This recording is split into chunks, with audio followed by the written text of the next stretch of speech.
സ്നേഹം നിറഞ്ഞ പനക്കലച്ച, എൻ്റെ പേര് തോമസ്. ഞാൻ ഈ കത്ത് എഴുതുന്നത് എൻ്റെ മകൾക്ക് വേണ്ടിയാണ്. അവൾക്ക് 22 വയസ്സായി. അവൾ ചെറുപ്പം മുതലേ നല്ല ഭക്തിയുള്ള കൊച്ചായിരുന്നു. എന്നും പള്ളിയിൽ പോയിരുന്നു. കുറച്ച് നാളായിട്ട് അവളുടെ സ്വഭാവത്തിന് ഭയങ്കര മാറ്റം വന്നിരിക്കുകയാണ്.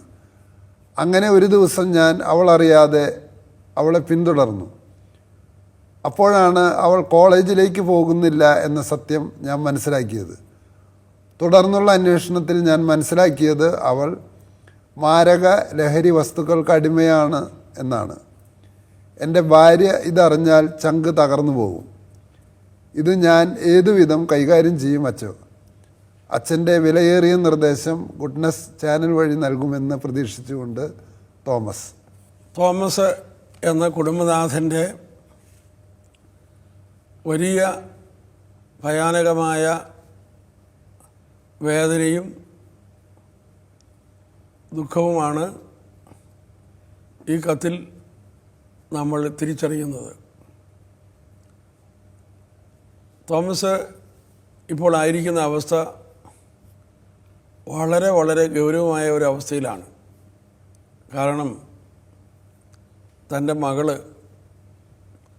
22 വയസ്സ് പ്രായമുള്ള ഒരു പെൺകുട്ടി, കോളേജിൽ അവൾ ലഹരിയുടെ അടിമയായി തീർന്നിരിക്കുന്നു. 22 വയസ്സ് പ്രായമുള്ള പെൺകുട്ടിയോട് ഏറ്റവും കൂടുതൽ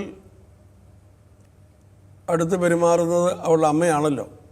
ഒരമ്മ എന്ന നിലയിൽ ദൈവമേൽപ്പിച്ച ഉത്തരവാദിത്വം നിർവഹിക്കുന്നതിൽ വന്നിരിക്കുന്ന വീഴ്ചയായിട്ട് കാണുന്നു. അതുപോലെ തന്നെ ഇവിടെ ഇപ്പോൾ തോമസ് പറയുകയാണ്, ഇവൾ ലഹരിക്ക് അടിമയായി തീർന്നിരിക്കുകയാണെന്ന്. നമുക്കറിയാം, ലഹരിയുടെ സാധനങ്ങൾക്കെല്ലാം നല്ല വിലയുണ്ട്. അത്രയും വിലയുള്ള ലഹരി സാധനങ്ങൾ ഇവൾ പതിവായിട്ട് ഉപയോഗിക്കുന്നുണ്ടെങ്കിൽ അതിനുള്ള പണം എവിടെ നിന്ന് കിട്ടും, ഇവൾ എവിടെ നിന്ന് ഉണ്ടാക്കുന്നു എന്ന കാര്യം തോമസ് ചിന്തിക്കേണ്ടതാണ്. മകൾ ലഹരിക്കടിപ്പെട്ടു എന്ന് പറഞ്ഞ് ബോധം കെടുകയല്ല ചെയ്യേണ്ടത്. നമ്മൾ ഈ പ്രശ്നത്തെ വേണ്ടത്ര ഉത്തരവാദിത്വ ബോധത്തോടു കൂടി കൈകാര്യം ചെയ്യാനായിട്ട് തയ്യാറാകണം. തൻ്റെ മകൾ ലഹരിക്കടിമയാണ് എന്നറിഞ്ഞ നിമിഷം മുതൽ തോമസ് മനസ്സിൽ കൊണ്ടുവന്നിരിക്കുന്ന ചിന്ത എൻ്റെ ഭാര്യ അറിയരുത് എന്നുള്ളതാണ്.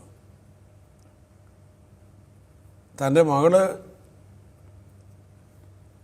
ദൈവത്തിനും അതുപോലെ തന്നെ കുടുംബത്തിനും നഷ്ടപ്പെട്ടവളായി, അവൾക്ക് തന്നെ നഷ്ടപ്പെട്ടവളായി തീർന്നുകൊണ്ടിരിക്കുന്ന ഈ വലിയ നാശകരമായ അവസ്ഥയെ തോമസ്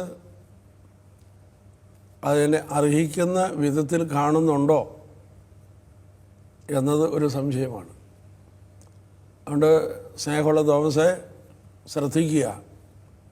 തോമസിൻ്റെ മകൾ ലഹരിക്ക് അടിമയാണ് എന്ന് മനസ്സിലാക്കുമ്പോൾ തോമസ് ചിന്തിക്കണം, ഇവൾക്ക് എവിടെ നിന്നാണ് ഈ പണം ഉണ്ടായിരിക്കുന്നത്? ഒന്നില്ലെങ്കിൽ അമ്മ കൊടുക്കുന്നു, അല്ലെങ്കിൽ അപ്പൻ കൊടുക്കുന്നു. നിങ്ങൾ രണ്ടുപേരും അല്ല പണം കൊടുക്കുന്നതെങ്കിൽ അവൾക്ക് പണം എവിടെ നിന്ന് കിട്ടുന്നു? അങ്ങനെ പണം നിങ്ങൾ കൊടുക്കുന്നില്ല എങ്കിൽ അതിൻ്റെ അർത്ഥം അവൾ മിസ്യൂസ് ചെയ്യപ്പെടുന്നുണ്ട്, അങ്ങനെയാണ് അവൾ ലഹരി ഉപയോഗിക്കുന്നത് എന്നാണ്. അങ്ങനെയാണെങ്കിൽ ആ അടിമത്വം ലഹരിയുടെ അടിമത്വം മാത്രമല്ല, അവൾ മറ്റാരുടെയോ അടിമയാണെന്ന്. അത് വലിയ സെക്സ്വൽ പിന്നെ അടിമത്വം കൂടി വന്നിരിക്കുകയാണ്. അത് രണ്ടും കൂടെ ചേർന്നതാണ്. അത് വളരെ ഗൗരവമായിട്ട് കാണേണ്ടതൊരു കാര്യമാണ്. ഇനി നിങ്ങൾ പണം കൊടുത്തു അങ്ങനെയാണ് സംഭവിക്കുന്നതെങ്കിൽ അത് നിങ്ങൾ ആദ്യം മനസ്സിലാക്കുക.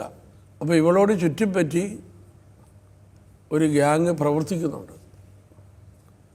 അതുകൊണ്ട് നിങ്ങൾ ആ ഗ്യാങ്ങിനെ ഇവൾക്ക് വേണ്ട എന്ന് വെച്ചാൽ പോലും ഈ ഗ്യാങ് സമ്മതിക്കുകയില്ല. അവരെങ്ങനെയെങ്കിലും വീണ്ടും അവളെ അതിലേക്ക് വലിച്ചടിച്ചുകൊണ്ട് പോകും. അപ്പോൾ അതുകൊണ്ട് ആ ഗ്യാങ്ങിൽ നിന്ന് അവളെ രക്ഷിക്കേണ്ടതൊരാവശ്യമാണ്. അതായത് ചെകുത്താനാരാധന നടത്തിയ പോലെയാണെന്ന്, പിന്നെ നമ്മളെ വിടില്ല എന്ന്. അതെ, കാരണം അവർക്ക് ഇവളൊരു ഉപകരണമാണ്, വരുമാന മാർഗമാണ്, എല്ലാമാണ്. തന്നെയല്ല ഇതൊക്കെ ഇവള് വാങ്ങിച്ചെടുക്കുന്ന ഫ്രണ്ട്ഷിപ്പ്, ഇതൊക്കെ ഒരു ബന്ധനമായിട്ട് വല്ലാത്തൊരു കാര്യമാണ്. ഇനി അഥവാ ഇവള് അത് വേണ്ട എന്ന് വെച്ച് തോമസിൻ്റെ ഉപദേശം സ്വീകരിച്ച് ഒന്ന് പിന്മാറാനായിട്ട് ട്രൈ ചെയ്താൽ, അതൊന്നും അവൾക്ക് അത്ര എളുപ്പമുള്ള കാര്യമല്ല. ചെയ്താൽ പോലും ഈ ഗ്യാങ് വളരെ സീരിയസ് ആകും.